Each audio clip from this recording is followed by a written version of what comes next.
All right, let's dive into a massive wealth secret from the lessons of Rich Dad, but we're giving it a special twist just for us here in India. It's this one simple idea that could totally flip your financial future on its head.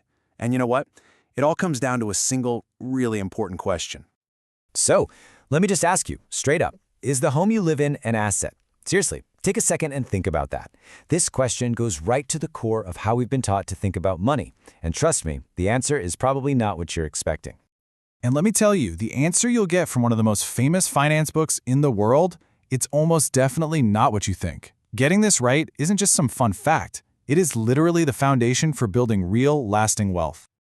So, to really get this, we first need to face something we can call the Great Indian Asset Myth. It's a belief that's so deep in our culture that we almost never, ever stop to question it. You know how it is, right? Most of us are brought up to believe these things are our assets. We say it all the time. Mera ghar asset hai. My car, my shiny new phone, even the gold chain. We see these as signs that we're doing well. But what if I told you that according to Rich Dad's rules, every single one of these things is actually making us poorer? To understand why, well, we need a whole new rule book. And that's where Rich Dad's golden rule comes in. This is the big one. The core idea that separates how the rich handle their money from how pretty much everyone else does. It's so simple, but it's also incredibly powerful. And there it is. That single sentence is the foundation for everything. See, the key isn't just about working harder or earning a bigger salary, it's about knowing what to buy with the money you make. So what's the real difference between an asset and a liability anyway?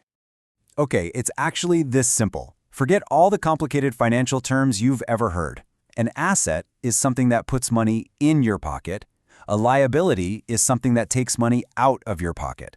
The only thing that matters is which way the cash is flowing. That's it. That's the entire definition. So here's the bottom line. The only thing that truly matters: does something you own make you money, or does it cost you money every month? Your car? It needs petrol, insurance, EMIs. Your phone has a monthly bill, maybe an EMI. They take money out. That means they are liabilities. It's this simple, powerful logic that is the real secret to building wealth. And you know what? Understanding this rule is your first step to escaping what Rich Dad famously called the rat race. Let's actually look at how this plays out in the way money flows for different kinds of people. So let's break this down. For the poor, money comes in and boom, it goes straight out to cover expenses. Now look at the middle class. The salary comes in, but where does it go first? It goes to pay for liabilities. The home loan EMI, the car EMI, the phone EMI. Whatever's left over covers everything else. And the result? Constant stress. But now look at the rich. Their income is used to buy assets, which then generate even more income. And that middle-class squeeze, wow, it feels real, doesn't it? And listen, it doesn't matter if you're earning 40,000 rupees a month or over 2 lakh a month. If your income is just going straight into feeding this long list of liabilities, you're stuck. You're just running in the same circle. The numbers on your paycheck might get bigger, but the pattern and the stress, it just stays the same. Okay, so if that's the trap, how do we get out? How do the rich play this game so differently? Well, it all comes down to one simple strategic choice they make. This is it. This is the secret. Before they upgrade their lifestyle, before they buy the bigger house or the fancier car, the rich use their income to buy assets first. They buy things that will put more money back into their pockets. They make their salary work for them to earn them more money instead of just using it to pay bills. So what are we actually talking about here? What does a real asset look like in India today? Well, it could be a rental property, like a small shop that brings in rent every month. It could be SIPs and index funds, or even a small side business. Hey, think about it. A local EV charging point or a popular YouTube channel. These are all modern-day examples of things that put money in your pocket. Let's make this super practical with a quick example. Imagine you take out a 30 lakh loan. Option 1, you buy a flat and rent it out for 12,000 rupees a month. But your EMI is 18,000. That means every single month, 6,000 rupees is coming out of your pocket. That flat is a liability. Now option 2, what if you bought a small shop with that same loan? Maybe it generates 22,000 in rent.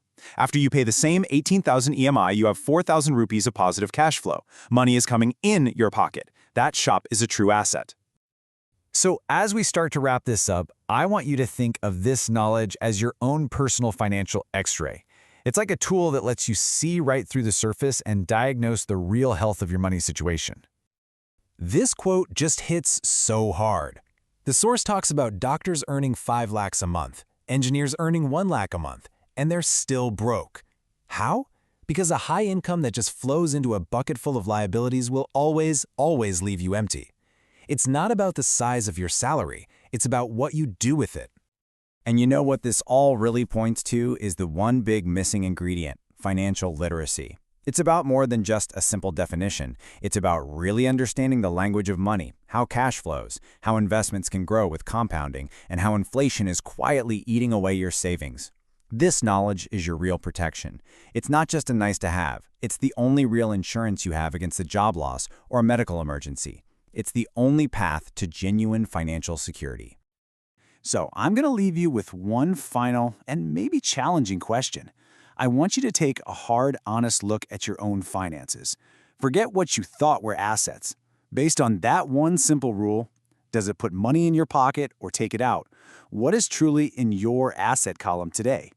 Answering that question for yourself, honestly, that's the very first step onto a completely new financial path.